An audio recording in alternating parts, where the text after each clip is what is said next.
they were being recruited to be content creators. And some of them were insulting the Inspector General of Police, they insulted the Commander-in-Chief, they insulted the Cabinet Secretary, and other senior officers.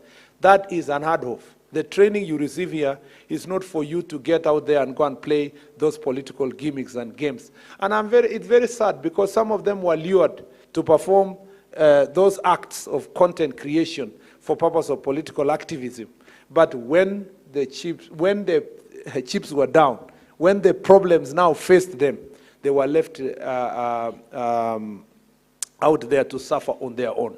And I must say that, please, always carry the values of patriotism, of nationalism, of bipartisanism. That is a value that has been ingrained in you. Number two, I have been told that you have been properly trained on the constitutional principles of human rights. And those principles enable you to understand how to treat every Kenyan.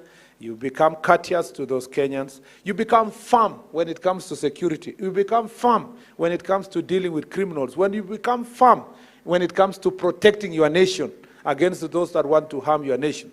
But you become gentle when treating citizens of the Republic.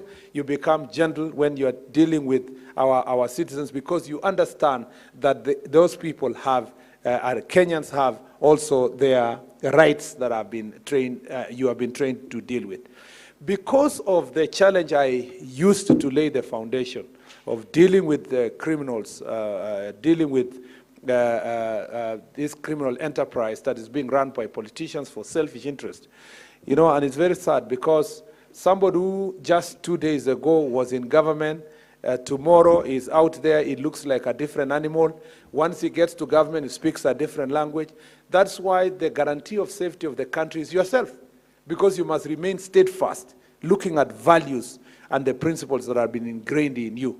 And because of those challenges, those political and political machinations, I want to say here that we are happy to note that the training curriculum captures issues like crowd control and crowd management.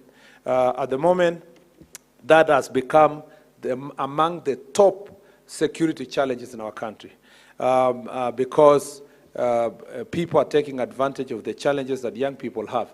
And therefore, crowd management, crowd control, use of force, including the legal and constitutional principles on when you can be able to use force, have become part and parcel of the training. And that's why you heard the Inspector General of Police speak about cases. And I must say, the IG, that to be very honest, cases of so-called police brutality have really reduced over the years because of the training that has improved.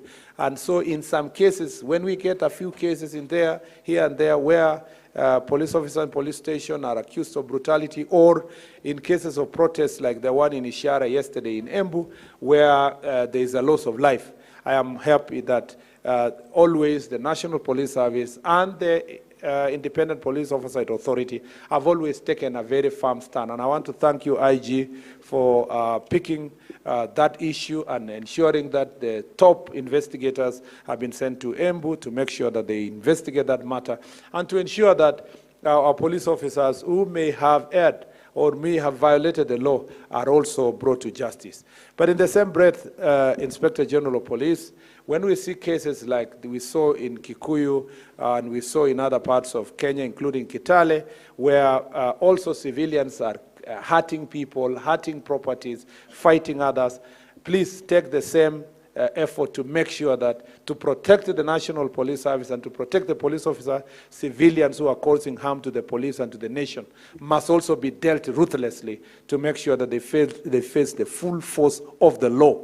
And I have said, and I continue to say, there is no reason why police officers who have been properly trained, like the recruits who are before us, should not be able to know when to use their arms and when not to use it. Besides that, they should not also be restrained from taking the severest measures allowed by law to protect their nation and protect the civilians and protect people's properties. Again, we will always stand by the police officers when they stand to do the right thing, even as we punish the few that may violate the law. Beside that, I must say that training remains a very important part of National Police Service. Last year, we went around the country for Jukwaa la Usalama.